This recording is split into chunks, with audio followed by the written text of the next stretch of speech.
আল্লাহ সুবহানাহু ওয়া তাআলার ভালোবাসার যে সকল আলামতের কথা নবী আলাইহিস সালামের হাদিসে এসেছে, তার মধ্য থেকে আমরা 4টি আলামতের কথা আজকে উল্লেখ করব ইনশাআল্লাহ বিইذنিল্লাহ। তার প্রথম আলামতটি প্রায় বেশিরভাগ হাদিসের কিতাবে বর্ণিত হয়েছে, যে রাসূল করিম সাল্লাল্লাহু আলাইহি ওয়াসাল্লাম ইরশাদ করেছেন, আল্লাহ সুবহানাহু ওয়া তাআলা যখন কোনো বান্দাকে ভালোবাসেন তখন তিনি জিবরিলকে নির্দেশ করে বলেন যে অমুকের তার আমলের কারণে, তার চিন্তাধারার কারণে, তার চলাফেরার বিশুদ্ধ উপায় এবং পদ্ধতির কারণে আমি তাকে ভালোবাসি। আল্লাহ সুবহানাহু ওয়া তাআলা ভালোবাসাকে তখন জানিয়ে দেন, তখন তিনি জিবরিলকে নির্দেশ করেন তুমিও তাকে ভালোবাসো। তখন জিবরিল আসমানে ঘোষণা দেন যে আল্লাহ অমুককে ভালোবেসেছেন, তাই আল্লাহ নির্দেশ করেছেন ভালোবাসার, তোমরাও তাকে ভালোবাসো। আসমানওয়ালারা অর্থাৎ ফেরেশতারা সকলে তার প্রতি ভালোবাসা প্রকাশ করেন। তখন আল্লাহ সুবহানাহু ওয়া তাআলা স্বয়ংক্রিয়ভাবে পৃথিবীতে যারা বসবাস করে তাদের অন্তরে ওই ব্যক্তির প্রতি ভালোবাসা সৃষ্টি করে দেন।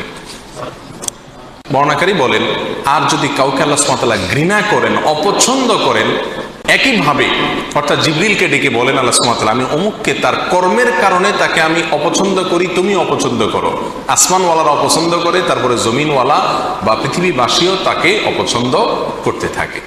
এই হাদিস থেকে বোঝা গেল আল্লাহ সুবহানাহু ওয়া তাআলা যখন কাউকে ভালোবাসেন তার একটা আলামত হলো যে পৃথিবীতে বেশিরভাগ মানুষ বা সচরাচর তাকে যারা চিনে জানে তাদের সকলের ভালোবাসা তার প্রতি আল্লাহ সুবহানাহু ওয়া তাআলা সৃষ্টি করে দেন। নাম্বার 2, আল্লাহ সুবহানাহু ওয়া তাআলা যখন কোনো মানুষকে ভালোবাসেন, কাউকে পছন্দ করেন, সেটা আমরা কিভাবে বুঝবো? তার দ্বিতীয় আলামত হলো আল্লাহ যাকে ভালোবাসেন তাকে বিপদ আপদ দেন, তাকে মুসিবত দেন, তাকে কষ্ট দেন। এটা হলো একটা আলামত যে আল্লাহ সুবহানাহু ওয়া তাআলা ওই লোকটাকে ভালোবাসেন।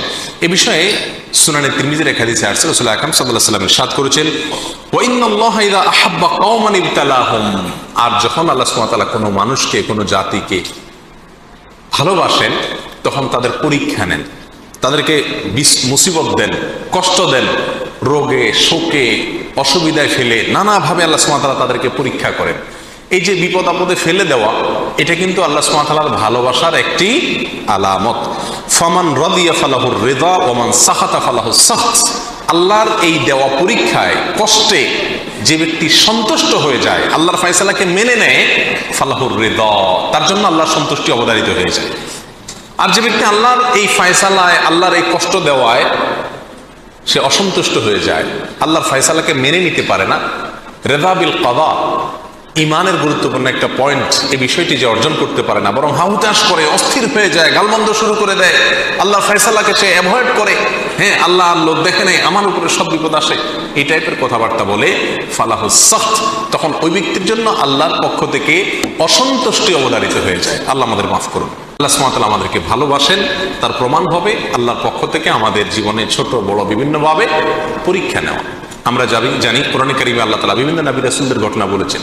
এর ভিতরে সবচেয়ে বেশি কঠিন পরীক্ষা যার জীবনে আসছে তিনি কোন নবী ছিলেন? ইব্রাহিম আলাইহিস সালাম।